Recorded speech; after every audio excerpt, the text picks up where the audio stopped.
जी hello दोस्तों, मैं हूं कमर शीमा। और दोस्तों, जिस तरह कि आप देख रहे हैं, मेरे साथ मौजूद हैं प्रोफेसर डॉक्टर मुख्तर खान साहब। डॉक्टर साहब, सबसे पहले तो आपके वक्त का बहुत शुक्रिया सर।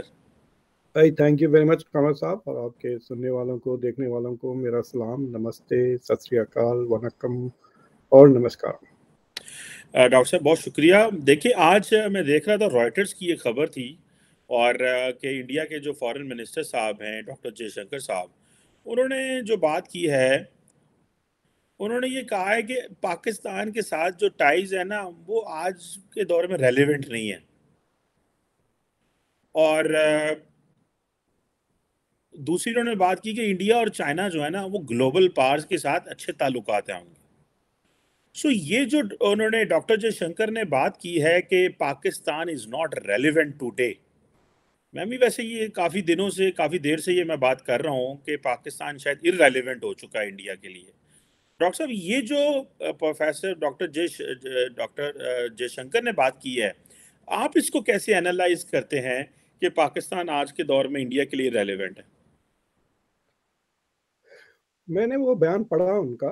उस बयान में अगर आप उसको जरा गौर से पढ़ें, ही इज नॉट सेइंग कि Pakistan is not relevant, India Pakistan relations are not relevant. मतलब ये जो रिश्ता है, जैसा कि मिसाल के तौर पे एंथनी ब्लिंकन ने भी और कई अमेरिकन ऑफिशियल्स ने कहा कि India US relations are the most consequential relations of the 21st century, right. उसकी एग्जैक्ट ऑपोजिट बात कह रहे हैं जयशंकर कि Pakistan India relations are inconsequential. मतलब इनकी कोई माने ही नहीं है, कोई रिलेवेंसी नहीं है। लेकिन पाकिस्तान इररेलेवेंट है तो कैसा कहेंगे? अगर इंडिया की डॉक्ट्रिन ले ले, डिफेंस डॉक्ट्रिन, तो ये जो टू फ्रंट की जो बात करते हैं, एक फ्रंट पाकिस्तान है। अब भी जो बात हो रही है कि कश्मीर से फौजें विड्रॉ करेंगे, वो सिर्फ इंटीरियर कश्मीर से विड्रॉ हो रहे हैं, एलओसी से नहीं होंगे, राइट। तो on a daily basis they are thinking about security, they are thinking about Pakistan. तो पाकिस्तान का वजूद is relevant to India's security policy. जब इंडिया फॉरेन पॉलिसी पे जाता है तो जयशंकर साहब, डोंट यू थिंक कि वो कॉन्स्टेंटली ये मसला उठाते होंगे कि भाई पाकिस्तान का क्रॉस बॉर्डर टेररिज्म का कुछ करें? जब शुल से बात होगी तो privately this issue also might come up, right.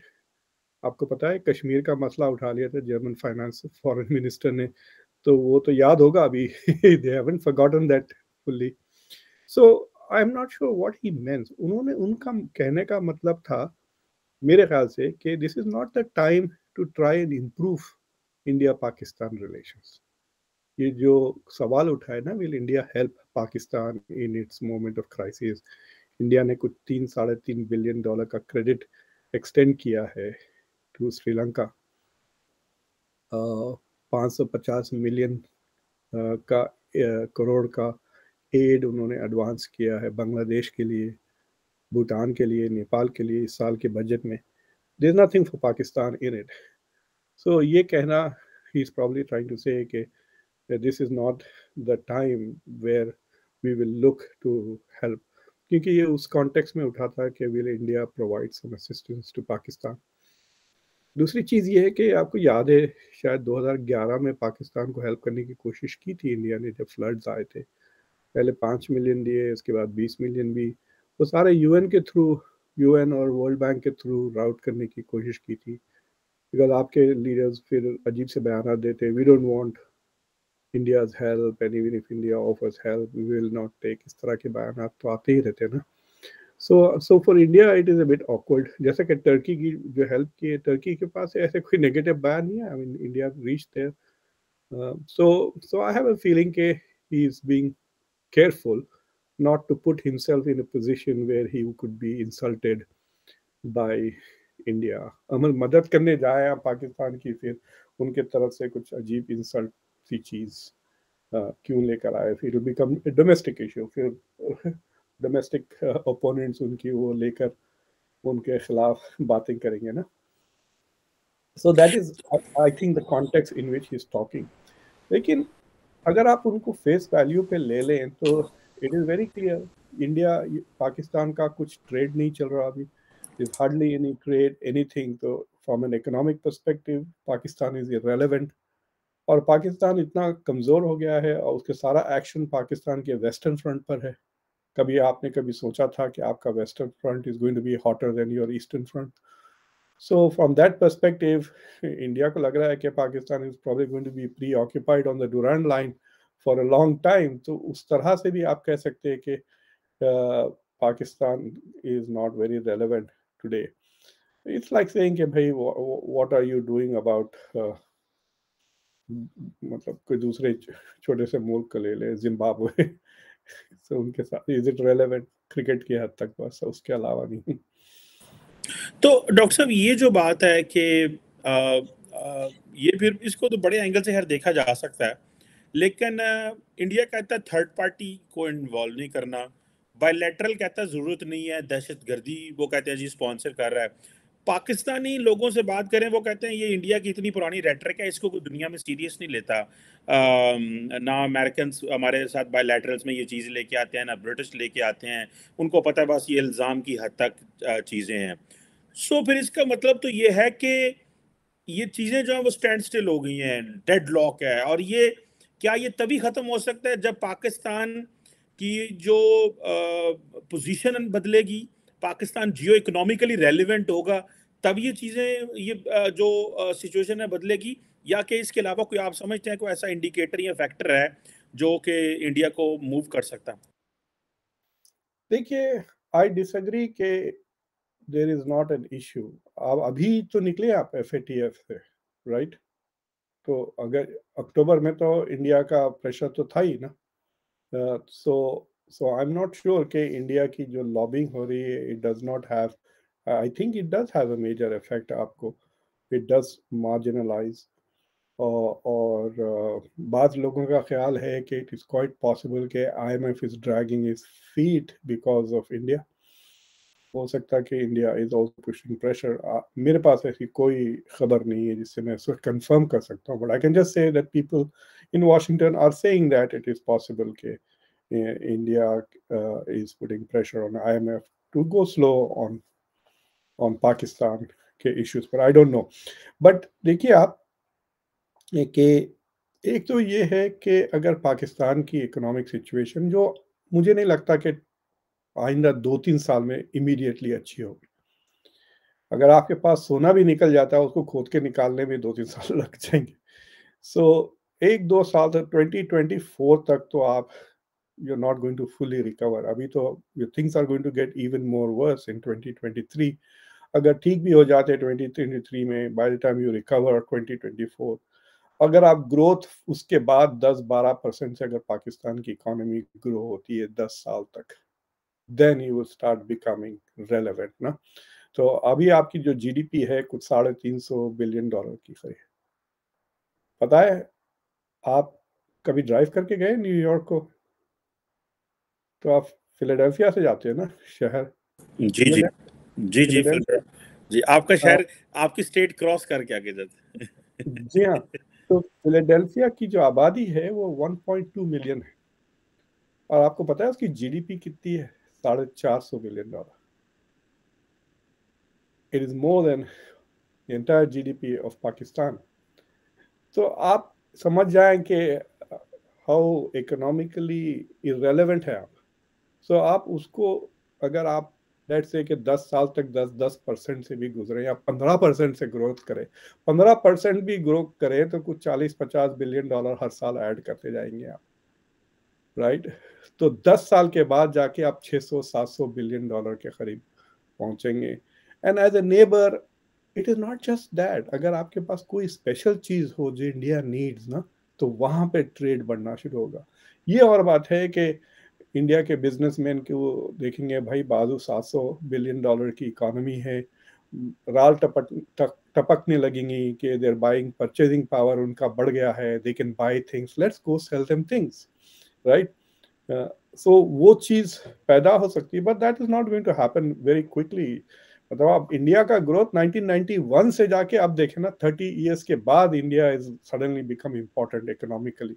India की सस्टेन ग्रोथ 1991 से शुरू हुई ना। 1991 से एक जमाना था जब 9-10% से भी ग्रो करती थी, इंडिया। और दूसरी चीज ये है कि आपने पता नहीं वर्ल्ड इकोनॉमिक फोरकास्ट देखा है, आइंदा 3-4 साल तो there is going to be a global slowdown. Inflation के वजह से, ये जंग की वजह से, कोविड का असर, अभी भी कई इकोनॉमीज कोविड से नहीं निकले हैं। तो इन सारी चीज़ों का अगर आप लेके देखें तो the result is going to be there is a global, उसका लफ्ज इस्तेमाल कर रहे हैं कि globalization will be replaced by slowbalization. Slowbalization, हर चीज स्लो हो जाएगी। तो उस slowing down of global context में to expect Pakistan to shoot economically is unlikely, right? तो I am not very sure कि वो जियो। हाँ, ये और बात है कि अफगानिस्तान के कॉन्टेक्स्ट में अगर रेलेवेंस बढ़ जाती है दोबारा तो दैट्स अ डिफरेंट इश्यू। सो ये फैक्टर है। तो आपको ये डॉक्टर साहब, ये जो बात सुनने में आ रही है कि जी पाकिस्तान की पॉपुलेशन, बहुत सारे लोग इंडिया के हवाले से ये समझते हैं कि इंडिया पॉपुलेशन की वजह से एक बड़ी मार्केट है, तो आबादी जारी बात है, लेकिन उसके साथ साथ उनकी ट्रेड है, बिजनेस है, आईटी है, बहुत सारी चीज़ें सप्लीमेंट करती हैं इंडिया को। वहाँ पे पॉलिटिकल स्टेबिलिटी है, बहुत सारे फैक्टर हैं वहाँ पे, जारी बात है, that's not just one factor. तो ये जो पाकिस्तान जो है एज ए पॉपुलेशन के तौर पे भी, या एज ए पॉपुलेशन नंबर भी जो है, वो आपको लगता है कि जैसे कहा जा रहा है कि इसकी आबादी और बढ़ेगी, कई कई लोग कह रहे हैं जी 40 करोड़ तक जा रही है, ऊपर जा रही है, तो it's getting a big number, जो इसको इंगेज करना आबादी को, ये डू यू थिंक कि इकोनॉमी इस तरह हो सकती है कि इंटरनेशनल जो इन्वेस्टर है वो इन्वेस्टमेंट के हवाले से? मैं जो फोरकास्ट देखा हूँ, मेरे ख्याल से 2050 या 2060 तक आप at this rate will become the third biggest population in the world. यानी आप अमेरिका को क्रॉस कर लेंगे। अमेरिका इज अबाउट 335, आप 225 के करीब है, राइट? या 250, बाज लोग 225 कहते हैं, बाज 250 कहते हैं। But anyway, so you are just 100 million behind, और 25-30 साल में आप वो ओवरटेक कर लेंगे। You will be the third. India, China, Pakistan, this will be the 3 most populous country in the world. Indonesia वगैरह सबको आप पीछे छोड़ देंगे। But that doesn't make anything. अगर मैं आपको बताऊं, फॉर एग्जांपल, अगर आप 2020 का ट्रेड फिगर्स देखें 2022 के, तो इंडिया और चाइना का जो ट्रेड है वो 115-120 बिलियन डॉलर के करीब है। तकरीबन India has a $100 billion trade deficit with China. US China का 700 बिलियन डॉलर का ट्रेड है। इंडिया का पॉपुलेशन तकरीबन 4 गुना ज्यादा है यूएस के पॉपुलेशन से, नियरली 4। लेकिन US is a much bigger market than India because of its high per capita. India के पास जो बंदे हैं, इंडिया की टोटल इकोनॉमी अभी कितनी है? $3.5 ट्रिलियन। यूएस की $21 ट्रिलियन है। So purchasing power is so much 7 गुना ज्यादा है। So Pakistan can become a very poor country with 400 million people. जरूरी नहीं है कि परचेजिंग पावर आपका बढ़ जाए, अनलेस हम छोटी मोटी चीजें बेचें। अब 400 लोग हैं, चले नाड़े बेचे, उनको पैजामे बेचे नंगे थोड़ी फिरेंगे। That's not what where the money is, right?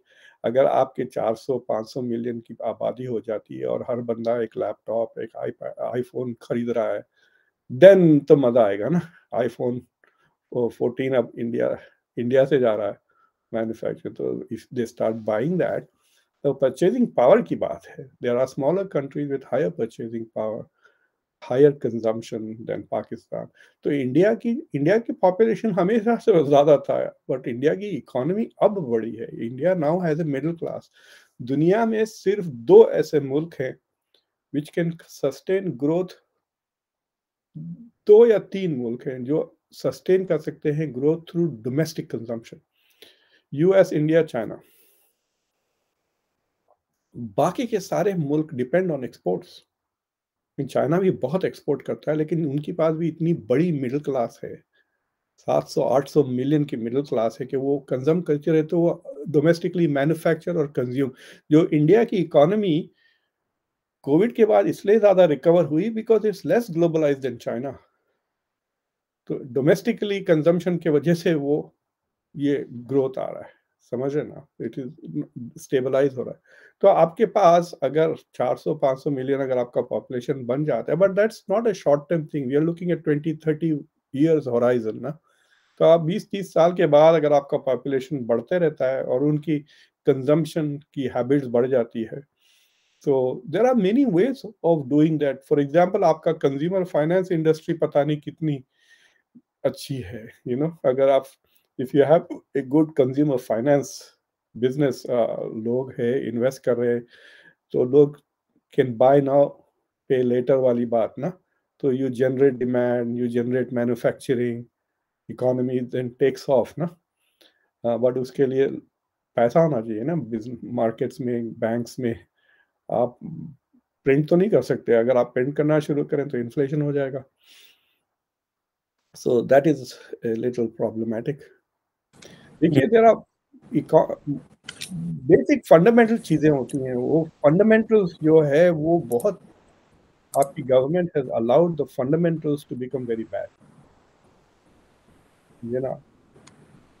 Fundamentals अगर आपके खराब हो गए हैं तो उसको फिक्स करने वक्त लगेगा, और it will require very serious decisions. उसी इंटरव्यू में जयशंकर साहब ने भी वही कहा कि पाकिस्तान की जो हालत है वो उसी के डिसीजंस की वजह से है, and they have to make serious decisions, and to fix them. वो there are no easy solutions. ये जो समझ रहे हैं ना कि अरे सऊदी अरेबिया अगर हमको 10 बिलियन दे दिया, चाइना अगर दे दिया तो हम बच जाएंगे, we'll come out of this. No, that's not going to happen. You'll have the same problem again next January. फिर क्या करेंगे? और ये सारे लोन बढ़ते जाएंगे ना, ये फुकट का कोई नहीं देने वाला पैसे। बिल्कुल सही कह रहे हैं। अच्छा अच्छा डॉक्टर साहब, ये बताइए, इससे आगे जरा चले कि आज भी जो है वो इस यूएन में पाकिस्तान ने इंडिया पे कह दिया जनाब कि आप कश्मीरियों को हकूक दें, आप वहाँ पे जो है वो भारतीय फौज है और मुजालम हो रहे हैं, इस तरह की बातें पाकिस्तान ने की हैं। इंडिया ने यूएन में ये कह दिया है कि जी पाकिस्तान जो है वो हार्बर करता है, स्पॉन्सर करता है टेररिज्म को and with impunity and all that. आप क्या समझते हैं, ये ब्लेम गेम चलती रहेगी? पाकिस्तान कश्मीर की बात करते रहेंगे, वो दहशतगर्दी की बात करेंगे, या आप समझते हैं कि ये क्या इसका पाकिस्तान को कितना को डेंट हो सकता है और इंडिया को कितना को डेंट हो सकता है, डेंट पड़ सकता है? या क्या आप समझते हैं कि डेंट नहीं पड़ेगा, कि ऐसी बस ये चीज़ें जो है वो अनफोल्ड होती रहेंगी, बोलते रहेंगे, कहते रहेंगे, दुनिया को लगता रहेगा यार ये अपने इनके बायलैटरल हैं, छोड़ो इनको, और इंडिया वैसे ऊपर जा रहा है, पाकिस्तान अपने मसाइल में गिरा हुआ है। सो ये जो दोनों एक दूसरे को लगे हैं, हाउ डू यू सी, ये बस इसी तरह चलता रहेगा या आपको लगता है कोई तब्दीली आ सकती है किसी जगह पे? ठीक है, that's a waste of time, waste of time है, and I don't think other diplomats are also taking it seriously. India बहुत भोला है इन मामलात में। आप बेसबॉल लफ्ज समझते हैं? बेसबॉल, अभी जिस तरह से इंग्लैंड क्रिकेट खेल रहा है ना, 500-500 रन वो एक दिन में बना रहे हैं। India needs to bat like that, कि अभी जो इंडिया गल्फ में जो दोस्ती बढ़ा रहा है ना, India should not only do that, but India could get very aggressive and tell these countries that yes, you want to invest in India, great, but we want you to divest in Pakistan. सोचें आप, अगर आइंदा India की cloud, अगर economic cloud बढ़ने लगी, तो वो कंडीशन भी लगा सकते हैं ना दूसरे मुल्कों जिनके साथ ताल्लुकात बेहतर होते जा रहे हैं। यूएस को कहेंगे भाई you want us to be in cord, but we want you to completely ground the F-16s। कब तक आप इनको सर्विस करते रहेंगे? Cut it out. So India, if it gets into that position to say those things, मैं तो समझता हूँ कि India is right now in the position to dictate those things to many people in the global south. कि अगर आपको हमारी मदद चाहिए, आपको we want us to be your voice, we want you to shut up other voices from Pakistan. वो stage आएगा जरूर, और अगर इंडिया के सोचने वालों को ये ख्याल नहीं आया तो अब तो आ जाएगा ये शो आपका देखकर कि अरे हम ऐसा भी कर सकते हैं। लेकिन मेरा नहीं ख्याल डॉक्टर साहब इतना आसान है। मतलब पाकिस्तान की, ठीक है, पाकिस्तान के इंटरनल चैलेंजेस तो हैं। इंडिया ने पूरे यूरोप और अमेरिका को ये कहा है कि आपने पाकिस्तान को डिफेंस इक्विपमेंट नहीं देना, एक बात, लेकिन पाकिस्तान की कैपेसिटी नहीं है लेने की, ये एक अदर प्रॉब्लम है। द अदर क्वेश्चन जो आप कह रहे हैं उसमें तो पीपल टू पीपल कांटेक्ट है, मुस्लिम है, रिलेशन है, फिर आबादी बहुत सारी पाकिस्तान की वहां पे है। आपको लगता है कि ये बचगाना सी बात नहीं होगी जो आपने की है वैसे? नहीं, आई एम सेइंग कि if India's economic clout begins to increase, they can do that. आप देख लें अमेरिका ने कितना मिडल ईस्ट को फलस्तीन के मसले से अलग करके इसराइल के साथ इब्राहिमिक अकॉर्ड्स करवा दिए ना, राइट? So वो that तो is, वो तो इंडिया ने भी मुस्लिम वर्ल्ड को कश्मीर से अलग कर दिया है। हाँ हाँ, they have already separated you from the middle east ना। लेकिन वो जो सेपरेशन जो इंडिया ने किया है, इंडिया ने उनको थ्रू कैरेट्स किया है। उनको वही दे आर सेइंग कि हमसे बिजनेस करो, we have talent, we have expertise, we have technology, हम ये सब देंगे, plus now we have a market जिसमें आप इन्वेस्ट करें, राइट? अब देखें आप, फॉर एग्जांपल, अगर सऊदी अरेबिया $500 बिलियन इंडिया में इन्वेस्ट कर देता है, तो उसके बाद इंडिया के पास कितना लेवरेज आ जाता है, सोचिए आप। The leverage will be so huge, na? And they can start pushing some countries and say कि भाई आप, and I have a feeling कि यूनाइटेड अरब एमिरेट्स ने जो आपको जनवरी 9 की जो जिनीवा में कॉन्फ्रेंस हुई, वहाँ पे एक भी दमड़ी का पैसा नहीं दिया। फिर उसके बाद जब शहबाज शरीफ यूएई गए, देन ही ऑफर्ड टू कि हमने we have learn the lessons, इस तरह की बातें की ना, and invited UAE to mediate. मुझे लगता है कि वो सारे के सारे चीज़ें are pressure from the gulf countries on Pakistan कि ये गंद ख़त्म करो, improve your relations with India, we have other business to do, because ये it might be a source of irritation to other countries also।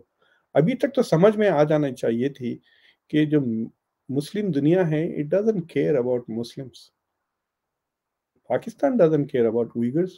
Pakistan ने फ़लस्तीनियों के लिए क्या किया, राइट? आपने तुर्कियों के लिए तुर्कियों का ही माल वापस रीपैक करके वापस भेजा। नहीं, वो फेक न्यूज़ है वैसे, वो that's not the truth. But I think I could have expected a lot of volunteers to go and do lot ना कि गए हैं। आपको पता है जमाते इस्लामी, देन जफर फाउंडेशन लाहौर से जेडीसी, बहुत सारे वॉलंटियर्स गए हैं डॉक्टर साहब, बहुत ज्यादा। This is what I am telling you. मैं क्योंकि इन लोगों को जानता हूँ, जमाते इस्लामी, जफर फाउंडेशन, देन ईदी फाउंडेशन, ये तीन तो मैं आपको बता रहा हूँ क्योंकि इनके प्राइवेट है, ये जो है ये गए हैं, बिल्कुल गए हैं। Good. So those are the ways to deal with this. But I have a feeling कि वो pressure in the future, अगर see depends on gap कितना बढ़ रहा है ना। अगर economic cloud में gap बढ़ेगा तो India will use that pressure economic and tell other countries to cut off। Already I think they are saying कि जिनसे भी बात होती है उनसे जरूर कहते होंगे कि पाकिस्तान को कहें कि टेररिज्म खत्म करें, you know। और हर मुल्क आपको पता है, सो फॉर एग्जांपल, आपने वो एएनआई के साथ इंटरव्यू देखा डॉक्टर जयशंकर का? आपकी आवाज नहीं आ रही मुझे। हाँ जी, कुछ चंक्स मैंने क्लिप्स देखे थे। हाँ जी। हाँ, तो उस इंटरव्यू में it was a very strange interview, मतलब डोमेस्टिक पॉलिटिक्स और उस तरह में भी चले गए वो, which he should have stayed out of it. फिर वो पर्सनल बातें भी बताने लग गए, बट उसमें उन्होंने कहा कि जो इंडिया की ग्रैंड स्ट्रैटेजी को उन्होंने एक दो सेंटेंस में कह दिया। This is इंडिया की जो फर्स्ट प्रायोरिटी है is the neighborhood। It wants to have very good relations with its neighbors। Then it has the extended neighborhood। Central Asia को उन्होंने रेफर किया, गल्फ को रेफर किया, ईस्ट एशिया।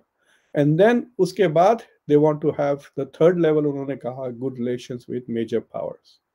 तो उसमें कहा we have good relations with Russia and America and Europe and, but सिर्फ China के साथ हमारे थोड़े बहुत टेंशंस चल रहे हैं। And then the fourth level, he says that we want to become the voice of the global south with a focus on Africa। यानी लैटिन अमेरिका में उतने इन्वेस्टमेंट्स अभी इंडिया करने के लिए थे।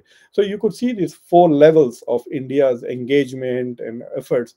लेकिन पहले लेवल में ही पाकिस्तान आ जाता है, नेबरहुड। फिर अगर आप उसको थर्ड फोर्थ लेवल पे जाएं, ग्लोबल साउथ, उसमें भी पाकिस्तान आता है। So what is India saying कि we want to be the voice of the global south minus Pakistan. We want to improve our relations in our neighborhood but not with Pakistan।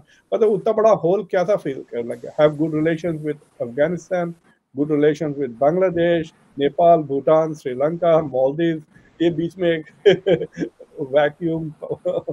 so but the thing is कि पाकिस्तान भी कोई rational policy pursue भी तो नहीं कर रहा ना।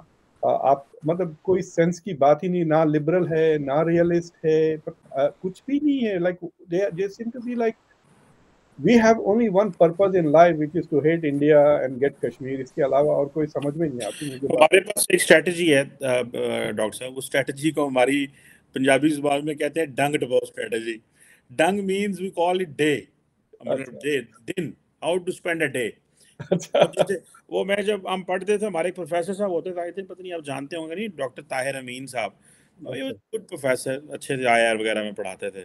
तो वो कहते थे कि हमारे जो साउथ एशिया के ममालिक हैं ना, हमारा प्रॉब्लम की वो गुर्बत है, अंडर डेवलप्ड कंट्रीज हैं। तो उसने कहा हमारा सबसे बड़ा प्रॉब्लम जो है ना, that is 2 square mile. So we just do not think beyond 24 hours. जैसे ही फिर हम थोड़ा ऊपर जाते हैं तो हमें समझ आती है, लेकिन वही हमारा प्रॉब्लम क्या है कि दिन कैसे गुजारना है। सो जब उठती है हुकूमत, आज का दिन क्या करना है जी। सो इट्स नॉट के वो जो होते हैं ना टारगेट होते हैं जी, कि यहाँ पे हम देखते हैं जी अमेरिका में क्वार्टर लिया है, ये क्वार्टर ये जा रहा है, वो जैसे एक होता है पूरी दुनिया में होता है। सो हमारा स्ट्रैटेजी है डंग टपाओ। सो गवर्नमेंट जो आपने सही कहा कि मजहबी के तौर पे प्रोग्रेसिव नहीं, यहाँ पे politically so that is so much polarised है। मैं अपने कोई आज भी एक, मैं पाकिस्तान के फेडरल मिनिस्टर से मिला हूँ यहाँ अमेरिका में, एंड ट्रस्ट मी, मैंने एक ही सवाल रेज किया है। मैंने कहा मुझे ये बताएं, इंडिया से लड़ाई है, ईरान से सैंक्शंस लगी हैं, अफगानिस्तान बंद है, चीन के साथ हम कंपैटिबल नहीं करते, नीचे समंदर है, तो ये समंदर के रास्ते इंडो पैसिफिक में क्यों ना चले जाएं, आए उधर Malaysia, Indonesia, Singapore, Thailand, Hong Kong, वहाँ बड़ी सी दुनिया, जापान, साउथ कोरिया, बड़ी मार्केट है, सारी दुनिया वहाँ। तो वो बस यही कह रहे हैं, हाँ हम वो आसियान में गए थे तो हम ये किया। सो द क्वेश्चन इज के, जो मैं आपकी बात की कर रहा हूँ कि आउट ऑफ द बॉक्स सोचना पड़ेगा चीज़ों को। और सर मैं एक बात बताऊं, मैं खुद ही, वो मेरी बात लंबी हो गई। मिडल ईस्ट, यूरोप और अमेरिका हमें अकोमोडेट करता है, हमारे बिजनेसमैन को। एशिया पैसिफिक की इकोनॉमीज हमें जो है ना, वो हमें वो अकोमोडेट नहीं करेंगी। यूरोप तो GSP+ स्टेटस दे देता है, अमेरिकन ने भी दे दिया आज। बल्कि मुझे पता चला है कि पाकिस्तान और अमेरिका का जो एक डायलॉग है कोई इकोनॉमी पे के हवाले से, वो आज कोई नया शुरू हुआ है। आई फॉरगॉट इट्स, क्या वो किस तरह का है, उसे क्या बोलते हैं। वो इकोनॉमीज हमें वो फेवर नहीं देते जो यूरोपियंस देते हैं, जो अमेरिकन देते हैं, बिकॉज क्योंकि हमारे साथ पॉलिटिकल डिपेंडेंस इस तरह की है, ताल्लुकात उन ममालिक के इस तरह के हैं कि वो अब सिंगापुर हमें क्यों देगा वो लेवरेज, कि ठीक है तुम अपनी चीज़ें यहाँ भेज लो। सो मुझे लगता है कि डॉक्टर साहब ये मसला है। डॉक्टर साहब, आप इसमें ये एक आखिरी सवाल इस पे करता हूँ, आपको नहीं लगता कि सारी दुनिया जो है वो एशिया पैसिफिक या इंडो पैसिफिक में पहुंच गई है? That is the only way forward for Pakistan left. Central Asia हम पहुंच नहीं सकते, बड़ी इकोनॉमीज हैं वहाँ, काम हो रहा है, बिजनेस हो रहा है, इंगेज कर रही है दुनिया। 700 किलोमीटर की कोस्टल लाइन है हमारे पास। पाकिस्तान ने एक इंगेजिंग अफ्रीका पॉलिसी भी इंट्रोड्यूस कराई हुई है। तो that's a good way to go into the region. इसी बहाने बांग्लादेश से भी चीज़ें बेहतर हो जाएंगी। पिछले दिनों हिना रबानी खा रहा, हमें उस रीजन को तरफ देखने की जरूरत है। Do you think that thinking towards Indo Pacific could help Pakistan चीज़ें ज़िंदगी बेहतर हो सके? देखिए, जब ओबामा प्रेसिडेंट थे, जो अमेरिका का जो पिवट टू एशिया हुआ था, तो उसमें ज़्यादा डिबेट्स में इन्वॉल्व ही नहीं था पाकिस्तान, राइट। तो पिवट टू एशिया होने का मकसद ही ये था कि the centre of global economy action has moved from Europe to Asia. अगर आप अब देखते हैं ग्लोबल इकोनॉमीज में, जो टॉप 5 ग्लोबल इकोनॉमीज हैं, उसमें 3 एशियन हैं, चाइना, जापान और इंडिया। अगर आप टॉप 10 ले लें तो उसमें साउथ कोरिया भी आ जाता है, इंडोनेशिया भी आ जाएगा, टर्की भी आ जाएगा, राइट। तो अगर आप देखते जाएंगे तो आइंदा, आपको पता है, आइंदा 10-15 साल में, आप तो इंडिया की बात करें ना, India will be the second biggest economy, और at least definitely in the top 3। तो ये तो तय है, वो तो मतलब I think you and I will be talking about the time when India is the third biggest economy. 2028 तक तो, अभी 2-4 साल में वो जर्मनी से आगे हो जाएगा, और जापान। सो वो 4 ट्रिलियन के हैं वो, मतलब मैं कह रहा हूँ 1 ही ट्रिलियन का फासला है। It can be very quickly caught up at the rate India is growing, but people are not noticing Indonesia. Indonesia भी तो तेजी से बढ़ रहा है, कि जब तो ये नौबत आएंगी कि US, China, India, Japan, Indonesia, तो टॉप 5 में 4 एशियन कंट्रीज हो जाएंगे। फिर साउथ कोरिया भी ऊपर अगर आ गया तो 6 हो जाएंगे, समझे ना। टॉप मतलब टॉप 6 में 5 एशियन कंट्रीज हो जाएंगे। तो पाकिस्तान शुड रियलाइज कि द फ्यूचर इज इधर उधर नहीं, वेस्ट में नहीं है, मगरिब में नहीं, मशरक में है। और उसके लिए it has to go by India. मतलब वो श्रीलंका से ताल्लुकात बेहतर करें, यू विल नीड हम्बनटोटा, तो समहाउ मतलब it has to be connected. आपके पास लैंड राउट भी है through China, yes. You have that potential तो है ना, हाईवे तो है थोड़ा तो। वो थोड़ा मुश्किल है, लेकिन सी तो बहुत आसान है, और हमारे ये तो पास बता नेवी आसान है। भी है, मतलब ठीक है। Yeah. बल्कि हमारी जो मैं देख रहा था रिसेंटली, मैंने एक फ्रेंच इंडो पैसिफिक पे एक पेपर लिखा था, रिसर्च पेपर, और उस पे हमारी में $450 मिलियन की वो है, फिशिंग इंडस्ट्री है। ये 2 बिलियन 3 बिलियन की हो सकती है, मतलब बड़ी काम कर रहे हैं चीजें। हमने 2020 ब्लू इकोनॉमी का ईयर मनाया था। पाकिस्तान में किसी को पता नहीं था ये ब्लू इकोनॉमी का ईयर है। एक दिन वो तो मिनिस्टर फॉर मैरीटाइम अफेयर्स ने टीवी पे आके कहा कि इस साल हम ब्लू इकोनॉमी का। मैंने कहा ये चीजें तो शोर डालने वाली होती हैं भाई, शोर बचाओ, पूरी दुनिया को बताओ, that carries a lot of strategic value. लेकिन अनफॉर्चुनेटली डॉक्टर साहब, प्रॉब्लम यह है कि हमारे मिनिस्टर इतने ज्यादा पोलिटिसाइज हैं कि वो पॉलिटिक्स ज्यादा करते हैं और अपने मिनिस्ट्री के काम काम करते हैं। सो इसीलिए शायद कहते हैं कि But टेक्नोक्रेट्स हैं डॉक्टर जयशंकर की तरह। that is where you need the bureaucrats. That is where the bureaucrats का काम आ जाता है कि they keep the minister focused on the issue ना। और leadership तो vacuum है, मतलब कमर साहब, whether you like it or not, on the yes, top ऊपर तो सारा का सारा खाली लगता है मुझे तो। you have a very I don't know, absolutely right. मतलब people say okay, the alternative is Nawaz Sharif. I'm not really very impressed with Nawaz Sharif also as a ऐसा कोई डायनामिक लीडर आपका नजर नहीं आ रहा ना। डेमोक्रेटिक पार्टी की तरह हो गया है। 70 साल के बूढ़ों के नीचे हमारे पास भी यहाँ पे अभी कोई टैलेंट ही नहीं। so that's why Biden is going to run बूढ़े बूढ़े ये बूढ़े हर जगह ही है, लेकिन थोड़ा डायनामिक होने की जरूरत है। इंडिया में भी पॉलिसी नहीं बूढ़े ही है। हमारे पास बिलावल है, लेकिन बिलावल का ये है कि अमेरिका आते हैं तो अच्छी अच्छी बातें करते हैं, इस्लामाबाद जाते हैं, सिंध जाते हैं तो वैसे ही हो जाते हैं। तो ये नहीं, है। बट आप तो आजकल डीसी में हैं, आई कैन गारंटी यू आपको आराम से 10,000 हाईली कॉम्पिटेंट बंदे मिल जाएंगे, राइट। वर्ल्ड बैंक भी वही है, स्टेट डिपार्टमेंट भी वही है, आईएमएफ, आपको हर चीज वही। आपको पता है ग्लोबलाइजेशन का जो ट्रेन स्टॉप है वो फॉगी बॉटम है। फॉगी बॉटम, अगर आपको व्हाइट हाउस जाना है, स्टेट डिपार्टमेंट को जाना है, वर्ल्ड बैंक को जाना है, आईएमएफ को जाना है, आप फॉगी बॉटम पे उतरेंगे। तो the core of the global economy is there, सारे दुनिया के एक्सपर्ट्स वहाँ हैं। अब वर्ल्ड बैंक में भी इंडियन अमेरिकन होंगे वहाँ पर अब। अजय बंगा। और आपको हाँ, पता है अभी थोड़े दिन तक द चीफ इकोनॉमिस्ट आईएमएफ की भी इंडियन ही थी, एक खातून प्रोफेसर, मैं उनका नाम भूल जाता हूँ, शी वाज मैं है कि कौन प्रिंसटन से थी। हाँ, हार्वर्ड की प्रोफेसर थी। अच्छा अच्छा था, हार्वर्ड की थी। हाँ, so what I'm trying to say is कि कॉम्पिटेंस की बहुत जरूरत है। Yes. Competence, it's not just a question of having competence but to also value competence। आपके कल्चर में ये होना चाहिए कि अरे यार बंदा काम का है, उसकी इज्जत करो और उसको पोजीशन में डालो। आपको पता है कुरान में भी एक आयत है कि जस्टिस वही चीज होती है कि अप्रोप्रिएट बंदे के हाथ में चाबी दें। मौदूदी ने बहुत लिखा था इस पर, बट ही वेंट टू शरिया implementation where he did focus that it is un-Islamic to give a responsibility to a person who is not competent to do that job। True, सही कह रहे हैं, एब्सोल्युटली। डॉक्टर साहब, आपको याद होगा इमरान खान ने वो प्रिंसटन के आतिफ मियां को लगाया, उसने कहा मैं इसको लेके जा रहा हूँ, वो पाकिस्तान में शोर डाल दिया, वो तो अहमदी है। तो आप वो जो बात कर रहे हैं कॉम्पिटेंस की, जो कुरान कहता है, तो असल वो जो अपनी चाबी उसको दो ना, जो जो इल्म रखता है, वो अहल है, वो ईसाई हो, हिंदू हो, अहमदी हो, वो कुछ भी हो यार। मतलब आज अमेरिका में, दुनिया में लीडरशिप रोल है, that is because of the excellence है ना, दैट्स नॉट बिकॉज अब नहीं तो है। आईएमएफ में पाकिस्तानी इकोनॉमिस्ट थोड़ी है जिनके हाथ में आपकी सारी पॉलिसी है।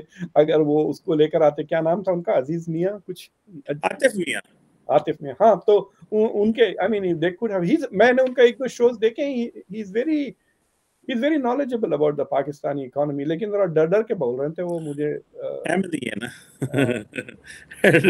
नहीं वो डॉक्टर साहब पाकिस्तान में हर जगह ही होता है, लेकिन आइडेंटिटी, रिलीजियस एफिलिएशन, ये बड़े फैक्टर हैं और उनको बड़ा पोलिटिसाइज कर दिया गया।